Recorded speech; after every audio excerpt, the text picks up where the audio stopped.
Hola gente, ¿cómo están? Un gusto, nos reencontramos, estamos para instalar otra mesa de periodistas. Recuerden que estamos de lunes a viernes de 22 a 23 horas. Ya está con nosotros Marcos Cáceres porque de todo ocurrió en Cámara de Senadores. Desde aprobaciones de proyectos importantes hasta aboceadas, como se dice en término coloquial, Marcos. Así es, no sabemos por dónde comenzar porque hubo peleas personales. Se aprobó el 16% del reajuste para los docentes. De todo un poco. Se aprobó también un proyecto de declaración sobre el 31M, ¿te acordás? Hace 2 años, donde hubo una disputa entre colorados y opositores y después de mucho tiempo los opositores votaron en bloque en relación a un tema político. Así que tenemos Bajada muchísimo... de línea es eso, Marco. Yo pregunté y me dijeron que fue una cosa que se coordinó en el momento. O sea, no venían ellos preparados para eso porque había cierta discusión sobre esta toma de postura respecto a lo que pasó, porque se refiere solamente a los hechos del PLRA, al asesinato de Rodrigo Quintana. ¿Va a ser interpelado Eduardo Peta San Martín? El próximo jueves se va a definir, ¿verdad? Porque van a tratar un proyecto de ley para ver si se lo interpela o no. Yo te adelanto que sí, que lo van a interpelar. ¿Puedo decir algo? ¿Sí? Le tienen hambre. Sí, muchos. De su propio partido y también de la oposición. De su movimiento, de su partido y de la oposición. Así mismo. Todos los detalles esta noche aquí en Mesa de Periodistas. ¿Y de qué se trata este tema de que pretenden proteger en la zona de Valle Mí un territorio bien particular donde en el futuro pretenden instalar una cementera, Tati? Así es, se trata de la zona de San Lázaro en Concepción, donde quieren, una federación encargada de resguardar el medio ambiente y allí la arqueología está pidiendo al Ministerio del Ambiente que proteja una zona específica que es la zona de la calera Rizo, donde está la caverna Rizo, donde en el 2012, no sé si se acuerdan, sí, se encontró el fósil de un oso perezoso. Que desapareció después, partes del esqueleto. Entre todas las cavernas que hay, solamente 5 están protegidas y justamente la caverna Rizo no lo está. ¿Y quién debe proteger? ¿El Ministerio del Ambiente? El Ministerio del Ambiente, sí. ¿Y afecta al territorio donde va a instalarse la cementera? Exactamente, está dentro del terreno. Esto no se tiene que tocar según los defensores. Sí, los defensores. La Federación Paraguaya de Espeleología, que es la encargada de estudiar las cavernas, pidió al Ministerio del Ambiente que por favor se incluya dentro de la ley o se haga una nueva ley en la que proteja específicamente a esta caverna. Todos los detalles en minutos aquí en Mesa de Periodistas, pero también esto ocurrió en Paraguay.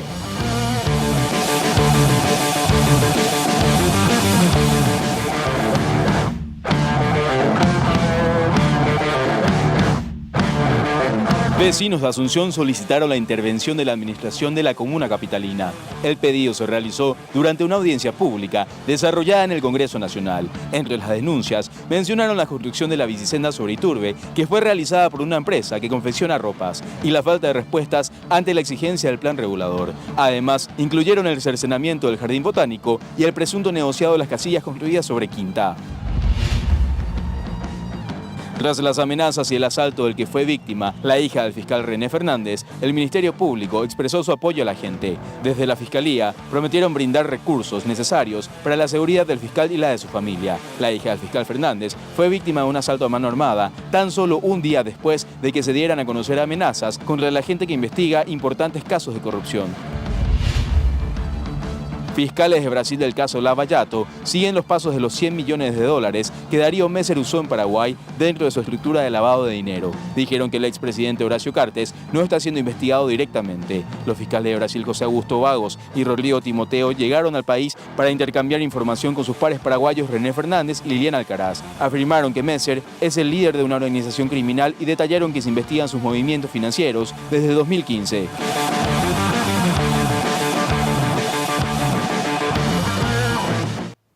Bueno, Marcos Cáceres, 16% para los docentes. ¿Cómo quedó finalmente esto? Porque inclusive el propio ministro Peta había pedido la intervención del Congreso para que se resuelva este conflicto. Así mismo, Javier. El ministro Eduardo Peta estuvo, de hecho, en la Comisión de Asuntos Constitucionales de Hacienda del Senado para pedir que se apruebe de una vez.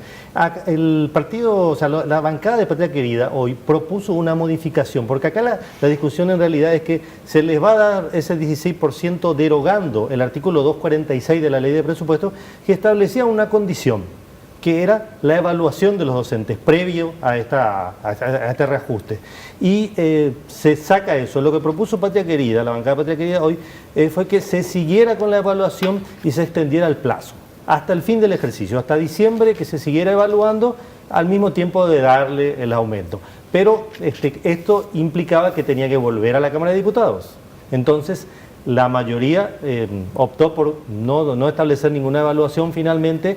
Se va a igual evaluar, dicen, se van a establecer algunos mecanismos. Por decisión del Ministerio de Educación. Así es, o sea, se va a confiar en el Ministerio de Educación que van a evaluar a estos maestros, y la cuestión es que el 16% ya está. Esto va al Ejecutivo y se va a promulgar seguramente, porque obviamente es interés del Ministro de Educación. 16% que se aplica cuando... A partir de abril. A fines de este mes. Ahora ya cobran, sí. Claro, porque ese era el acuerdo al que originalmente habían llegado 12, en realidad había firmado un sector, pero en mayoría, aparentemente de gremios, 16 es lo que exigían y es lo que finalmente se concedió. Claro, finalmente se concedió el 16%, y acá de por medio el Senado también evalúa un poco la situación política. ¿Vos te imaginás que tener de vuelta a todos los maestros, todos los gremios docentes frente a la sede legislativa por culpa de los parlamentarios no iba a ser bueno para la imagen de ellos? Entonces decidieron darle inmediatamente eso, con lo cual se apaga un incendio. ¿Eso ya no tiene que pasar a diputados? No, porque ya se aprobó tal cual vino. O sea que en realidad aprobaron la decisión tomada por diputados. Sí, pero que era una decisión ya consensuada. Previamente ya el ministro Peta había conversado con los senadores y habían llegado a este principio de acuerdo, aunque algunos exigieron siempre el tema de la capacitación, de la evaluación de los docentes. Se insistió mucho hoy en eso. El partido de la bancada de Patria Querida presentó cuadros donde muestra que nuestra educación está muy mal. Los maestros tienen una muy baja calificación y en esas condiciones no están con posibilidad de enseñarle a los niños y hacerlos capaces de enfrentar los desafíos que van a tener en el futuro. Marcos, además, como decís vos, no hay condiciones para que se vuelva a quitar en el ambiente docente, tomando como base que ahora mismo están con este problema de las vacancias que no fueron llenadas tras las jubilaciones y los retiros que se habían registrado. Exactamente, es una crisis. El ministro Peta necesita estar bien con los gremios docentes, está muy presionado. Y ahora, para más, vos sabés, está la amenaza, como hablábamos al principio del programa, de la interpelación, que esto es inevitable, porque hay, como dijiste vos, muchos que le tienen ganas al ministro y ya adelantaron varios de los cuestionamientos que le hacen, el tema de las aulas que se caen, de los maestros jubilados que no se reemplazaron, de miles de cosas. Vos sabés que la educación siempre es un tema de nunca acabar. Ningún ministro logró solucionar, tapar todos los baches que existen. Pero a Peta le dicen que se dejó estar en demasiadas cosas, lo acusan de improvisación y hay gente que tiene cuestiones personales con él, como la senadora Blanca Ovelar, a cuya hermana él sacó del cargo. Ese tema con la senadora Blanca Ovelar nunca se resolvió, Marcos, en la bancada de Añetete. No, jamás. Y Blanca Ovelar tiene un rencor hacia él. De hecho, trata de no compartir espacios con él y pregunta si él va a estar, a veces no está. Y también tiene cuestiones personales de otros senadores. Vos sabés lo de Silvio Velar, que lo acusó de no recibir a la gente, sí. Lo cual se entiende como que cuando quiere que le dé cargos y se enoja a sus operadores. No. Sí, exactamente. Y también lo mismo el senador Enrique Baqueta. También tiene una cuestión así directa de enfrentamiento, un enfrentamiento directo con el ministro Peta. Son varios frentes que tiene. El único que lo defiende siempre a Peta y al gobierno en general, el más abdista de todos, ¿sabes quién es? ¿Quién? Rodolfo Friedman. Él resultó ser uno de los más fieles defensores de Eduardo Peta. No solamente de Eduardo Peta, sino en general de la línea del oficialismo. Hoy se estuvo peleando con algunos por ese tema, justamente porque cuando se planteó la interpelación, vos sabés que el que habla siempre sobre el tema de educación, te parece que él cree que sabe todo, ¿verdad? Es Enrique Riera, ¿verdad? Habló muchísimo hoy porque también se metió en el tema de este proyecto de declaración, del cual vamos a hablar después, del 31M, pero específicamente sobre el tema de la educación, él siempre se pone como ejemplo, ¿verdad? Su gestión como ministro. Su ministro. Vos sabés, si lo escuchás, tenés la impresión de que el periodo de él como ministro fue el más brillante de toda la historia del Paraguay, ¿no? Pero él siempre le achaca cosas a PETA, saca a relucir cifras, cosas que comparativos de la gestión actual y la pasada. Sí, que uno no puede verificar en el momento porque por supuesto uno no tiene ahí en ese momento los documentos. Pero él siempre aduce eso y hoy estuvo muy duro contra PETA. Va a ser, seguramente te digo, si se concreta la interpelación, pero va a hablar hasta por los codos Enrique Riera. Y PETA no se va a quedar callado tampoco. PETA tampoco se va a quedar callado, también lo conoces, Javier, sabes que PETA no es de los que se traban para hablar, no tiene respuesta para todo, tiene cómo defenderse y va a ser interesante escuchar esta interpelación. La base de la interpelación, Marcos, va a ser lo que plantearon los directores del SINADIS y lo que plantearon los chicos del PENAES, o la Cámara de Senadores misma va a establecer su propio guión. Mira, yo te diría, Javier, que se va a utilizar todo. Se va a utilizar todo. Esta va a ser quizá una de las interpelaciones más extensas que hayamos visto, porque vos sabés que hubo varias. Pero esta en particular, hay muchos senadores que tienen ganas de preguntarle cosas, tienen cuestionamientos concretos. Prácticamente lo que te mencioné, pero también de la bancada de Patria Querida, de la bancada de Hagamos. De todos lados le van a venir los cuestionamientos y las preguntas. Y se va a hacer se van a juntar todos esos cuestionamientos y se va a hacer una larga lista. Hasta ahora PETA logró sortear muchas situaciones, sí, convengamos.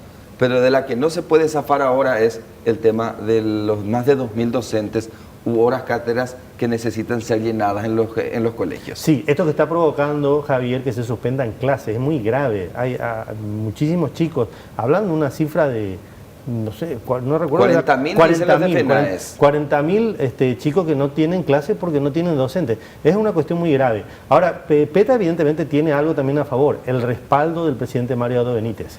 Hoy volví a hablar sobre eso Mariano Benítez al pasar. ¿Qué dijo, por ejemplo? Y dijo que PETA está haciendo bien su trabajo, que se están solucionando las cosas. Él no se explaya mucho, pero con los gestos, con pequeñas señales, da la señal, para la redundancia, de que PETA se va a quedar. O sea, él lo respalda, tiene confianza en su gestión. Y bueno, por ahora ese es el capital más grande que tiene el ministro. Vamos a ver cómo le va en esta interpelación. Me da la impresión que hasta ahora todo lo que PETA hizo, el tema ese de hacerle frente al tema de los planilleros, el mismo comandar la distribución de los kits escolares, que llegó todo a tiempo y forma, se fue aplaudido y demás. O sea, un gobierno necesita esos elementos dentro del marketing político. Sí, y él, acordate, Javier, también fue uno de los primeros que llevó la bandera de esta transparencia de la que Mario Benítez habló tanto en su campaña. Ahora vamos a explicar un poco a la gente a qué se expone con una interpelación el ministro PETA. Él puede ser censurado, pero se necesita una mayoría. ¿De 2 tercios? De 2 tercios, una mayoría de 2 tercios para Pero censurar. no es de los presentes, sino de la Cámara. De la Cámara. O sea, ¿qué significa esto? ¿Que lo va a tener que echar Mariano Benítez? No. Es una decisión política, es una señal política que va a adoptar eventualmente. No le queremos. No le queremos. Para nosotros no tiene que estar en ese cargo. Pero la decisión finalmente va a quedar en manos de Mariano Benítez. No te olvides que en el gobierno anterior hubo algunos interpelados que fueron censurados y no pasó absolutamente nada. Sí. Caligaris, el que recuerdo, después el ministro de la Función Pública, Peralta, sí, fueron censurados por la Cámara de Senadores. Pero continuaron en el puesto. Continuaron tranquilamente porque el presidente no adoptó ninguna decisión. En ese contexto que estamos hablando de por qué Eduardo PETA San Martín sigue ahí, les quiero mostrar más. Me olvidé hace rato, no les mostré el trabajo de Carlos que corresponde a la jornada. Rodrigo, por favor, si podemos mostrar, porque vale la pena contextualizar un poco. Atender lo que Carlos presenta, por ejemplo, tantos conflictos, ¿verdad? La pulseada en el Congreso entre Cartes, Marito, las excusas que siempre dan las autoridades, el caso Lavallato, el tema de seguridad, agua que debes beber, ratita, ¿verdad? Sí. O sea, un todo de los que nos estamos ocupando, pero en realidad el problema mayor ahora mismo también es el tema ambiental. Sí, ¿verdad? Terrible. Lo que plantea es que este gobierno hace aguas por todos lados y que es inevitable hacer ese comparativo de lo que ocurre con el tema ambiental. A lo que quiero llegar nomás es, las cosas que PETA hace de hacerle frente a una política tradicional, esa de ¿por qué no le recibís a mi operador? Él luego se cree tal cosa, y él le dice, no me importa. Es como que es popularidad, ganar popularidad, hacerle frente a la clase política, Marcos. Sí, claro, y digamos, refleja un poco lo que Mario Abdo Benítez decía en sus discursos, ¿verdad? No volver al tema del repartirse cargos. Pero vos sabés que este gobierno es un poco contradictorio porque de alguna manera es lo que está comenzando a hacer con la cuestión de los cargos que se tienen que llenar, ¿verdad? Me refiero a las vacancias en la Corte, me refiero al tema del Contralor, cosas que están muy complicadas porque una diferencia que tiene Mario Abdo Benítez con su antecesor, con Horacio Cartes, es que él no baja línea así de manera tajante. Por eso es que ahora los senadores, estos senadores de Añetete que fueron hasta Murú Villaroga, se encontraron con que no había una bajada de línea, una decisión ya asumida, sino que él le decía, resuelvan ustedes, específicamente sobre el tema del Contralor. Aparentemente hasta ahora no hay votos para una eventual destitución del Contralor. Y Mario Abdo Benítez no es el que dice, yo quiero que lo echen o yo quiero que se quede. No, él escucha, se reserva su opinión y deja con la responsabilidad de tomar esa decisión a los senadores. Pero no puede ser que en ningún tema haga bajada de línea. No hay bajadas de línea, pero son muy sutiles. En el tema de los anteriores miembros de la Corte que se nombraron, la bajada de línea, bueno, va a ser, vamos a elegir a los mejores puntuados. En este caso, el problema, en esta terna que está para reemplazar a Sindulfo Blanco, el problema es que ninguno de los tres está absolutamente limpio. Los tres están con... Anoche Osvaldo Cáceres, justamente, Marco nos decía, Emilio Camacho que arrastra el tema de la enmienda, su interpretación por el tema de la enmienda que terminó en la quema del Congreso, atraco al PLRA, la muerte de Rodrigo Quintana. Sí. Él es el abanderado de ese proyecto. Sí, está pegado a ese tema, digamos. Exacto. Después, Romero por el tema tesis que se publicó aquí en ABC Color. Sí, el plagio. Y Martínez Simón que está denunciado porque supuestamente le favoreció a Kriskovich. Se hicieron mutuos favores con Kriskovich, el miembro del Consejo de la Magistratura. Ambos, uno, digamos, lo ayudó en un caso judicial, supuestamente, Martínez Simón, y Kriskovich a su vez lo dejó, Martínez Simón lo que hizo fue ayudarlo a Kriskovich en el problema que tuvo en el juicio con la estudiante. Porque él votó para que no se perite el celular de Cristian Kriskovich. Exactamente, y Kriskovich es parte del Consejo de la Magistratura que eligió esa terna de candidatos que integra Martínez Simón. Entonces, lo que dicen los denunciantes es que él debió haberse inhibido en este caso. ¿Esta terna se va a tratar o no? Se va a tratar, hay una fecha. ¿Ellos tienen facultades de rechazar la terna? No hay antecedentes, no te digo que sí ni que no, pero nunca se hizo. Lo que sí pasó alguna vez es que el Senado eligió a uno de la terna y el Ejecutivo no le dio su acuerdo. Claro. Pero yo te digo, me te adelanto, acá si siguen las cosas así como están, si no hay un acuerdo político, lo que va a pasar es que van a elegir al mejor puntuado, que es Martínez Simón, y si lo eligen a él, Mario Abdo Benítez le va a dar su acuerdo. Muy bien, gracias Marco. En minutos nos contás de qué se trata este proyecto de declaración que tiene que ver con el 31M. La declaración aprobada. Exacto. Sí. ¿Y qué es lo que pasó entre Payo y el presidente Ovelar? Se dijeron de todo, se agarraron a gritos. ¿A los pelos? Casi, pero no llegaron a eso, pero estuvieron muy fuertes verbalmente al menos. Todos los detalles en minutos, pero ahora ya está Carlos Ortega para contarnos detalles de qué es lo que pasó. Perdón, me disculpas, entonces tengo que hacer el antecedente, pensé que era Carlos Ortega el que estaba Pedro Darret. Bueno, hay que contextualizar este caso. ¿Quién es Carmen Quintero? Carmen Quintero es una militar que ella había sido mamá, tuvo su periodo de reposo, obviamente. Cuando regresó a su puesto de trabajo, encontró que evidentemente la habían cambiado. Ella tenía un cargo administrativo, inclusive en filas de la Armada Nacional, y finalmente ella pierde ese puesto.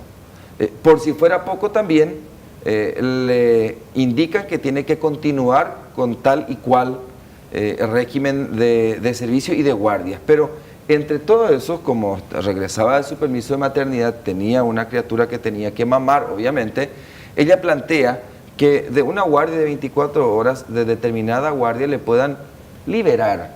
Primero porque necesita tiempo con la criatura y necesita un espacio donde amamantar. Obviamente esto desencadenó en una furia por parte de los altos jefes de Quinteros y remiten el antecedente, la denuncian en realidad ante justicia militar. Y todo lo que ya sabemos, es más, estaba planteado que originalmente la envíen hasta a 2 años de prisión. Inclusive podía perder su carrera militar, solo que hubo también una presión muy fuerte mediática y de sociedad civil que esto aparentemente tuvo un revés. Pero este caso no terminó ahí. Obviamente la defensa de Quinteros llega hasta la Corte Suprema de Justicia. Y a propósito agradecemos a Carlos Mendoza, es el abogado de Carmen Quinteros, quien está con nosotros en contacto para ABC TV Mesa de Periodistas. ¿Cómo le va, doctor? Un gusto. Buenas noches, muchas gracias por la invitación. ¿Cuál fue la...? Y estamos como para compartir un poco la noticia. Doctor, ¿por qué deciden ustedes recurrir a la Corte Suprema de Justicia en este caso? Y cuando culminó el proceso en la primera etapa, ¿verdad? El proceso sumario que se eleva a la causa a Estado, ahí se le libera del delito militar, que es de la calumnia, pero no se le libera del hecho punible de falta contra la disciplina militar que ella en realidad realiza en un solo auto. O sea, hay una especie de concurso de delitos, ¿verdad? Ella realiza el 5 de octubre esa presentación de reconsideración para que le puedan excluir de las guardias de 24 horas. Y sin embargo esas guardias no le son concedidas porque la justicia militar no tenía previsto circunstancias particulares relacionadas con la mujer militar, ¿verdad? Si bien es cierto, había mujeres en las Fuerzas Armadas, pero ninguna era de carrera. Esta es la primera mujer de carrera, o sea, militar profesional, porque eso también se presta a confusión, ¿verdad? Y es la mejor egresada de su promoción, ¿verdad? Entre las mujeres. A ver, en ese contexto es lo que... Sí. Ella es mejor egresada de su promoción, o sea, ella es la primera de su promoción. Entre las mujeres, sí, entre las mujeres es la que está mejor puntuada, la más antigua, por antigüedad se habla, y la que tiene mejor puntaje es la más antigua de esa promoción, ¿verdad? Me da la impresión que esto va a quedar en su foja de servicio y hasta eventualmente podría tratarse de un cuatiac A que le pueda en algún momento causar impedimentos para cuando se tenga que tratar su ascenso. Y sí, porque queda como una sanción, ¿verdad? Una sanción administrativa, por más de que es un arresto, pasó por un proceso penal militar que el Código Penal Militar tiene su deficiencia porque es un código muy antiguo en donde se dividen en faltas contra la disciplina militar y también los delitos, ¿verdad? En este caso la falta no es necesario hacer un proceso, pero cuando a veces un hecho transgrega varias normas, acá no existe en nuestro sistema que es germano, no existe el preso yoa, como se suele decir, sino que se le castiga por el delito más grave, ¿verdad? Sí. Se hizo el sumario y se le atribuye 2 hechos punibles, ¿verdad? El primero es el delito que es la difamación y el segundo también por haber realizado los actos de judicializar y algunas palabras del escrito que no fueron conforme Doctor, al término castrense, es una falta contra la disciplina militar, sí. Doctor, quiero que me ayudes un poco. Estas imágenes de los militares que estamos compartiendo, ¿quién era el jefe directo de Carmen Quinteros? Pagliaro era el almirante.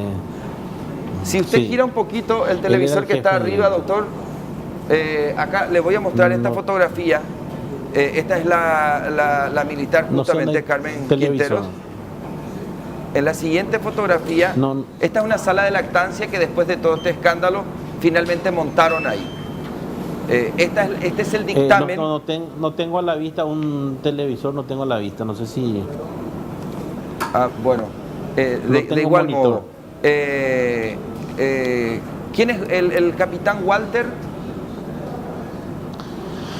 No, el que hubo, hay un asesor jurídico que se llama Rubén Rodríguez, ¿verdad? Que es un capitán de navío, creo que, o de corbeta en esa época.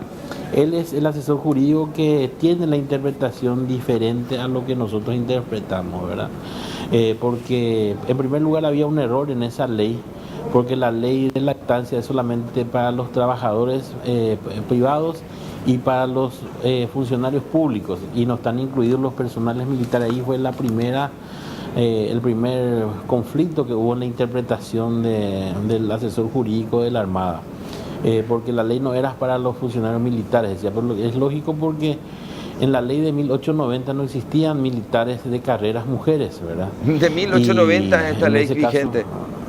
1890, 1893 o algo por el estilo. Son dos leyes que ni siquiera fueron publicadas en la Gaceta, fueron publicadas en la revista Cerro Corá nada más, ¿verdad? Doctor, que eso se tiene que ver alguna vez hace bastante tiempo, sí. Acá, a ver, la decisión de la Corte fue solamente tratar, o la Corte solamente trató de forma la acción planteada, pero en ningún momento trataron de fondo. No. Ellos hicieron un análisis, ¿verdad? Pero lo que más, o lo que no tuvieron en cuenta es lo relacionado con la prescripción. Ellos tienen otra interpretación. Como se suele decir, una cuestión de criterio. Nosotros podemos cuestionar, podemos criticar el fallo, pero no podemos dejar de cumplir. Ellos lo que hizo es decir que no prescribió porque se abrió el sumario. Por el hecho de abrir un sumario para averiguaciones no quiere decir que la persona esté ya imputada, o sea, ella fue imputada recién. El imputado quisiera atribuirle un hecho punible en el 26 de diciembre y fue notificada recién en febrero porque hubo una pausa en la época que hay receso judicial en enero, ¿verdad? Sí. O sea que prescribió para nosotros, pero no para el Poder Judicial, Doctor, o sea, para la Corte Suprema de Justicia, que es la Sala Penal, sí. Finalmente, ¿su cliente va a cumplir los 45 días a partir de cuándo? Y cuando se nos notifique, se tiene que notificar al comandante. El comandante, por el conducto, porque es vertical, le tiene que comunicar al superior inmediato, y ahí ella se tiene que presentar en su unidad. En este caso ella es de la Armada, la resolución había salido que tiene que cumplir en la Fuerza Aérea, pero ella cuando eso vivía en la Fuerza Aérea. Pero ahora yo creo que tiene que cumplir en su unidad seguramente, porque en la Fuerza Aérea se le va a tener que, si es que se cumple lo que dice la resolución de aquel entonces, de hace 3 años atrás, entonces va a tener que cumplir en la Fuerza Aérea, se le va a tener que poner un dormitorio, ¿verdad? Porque el arresto es en el dormitorio, no es una prisión ni nada. No es una prisión. Es un arresto disciplinario. Doctor, sí, finalmente, para agradecerle también su presencia aquí en ABC TV, ¿van a ir a instancias internacionales? No, es difícil, es muy difícil. ¿No hubo violación de derechos humanos?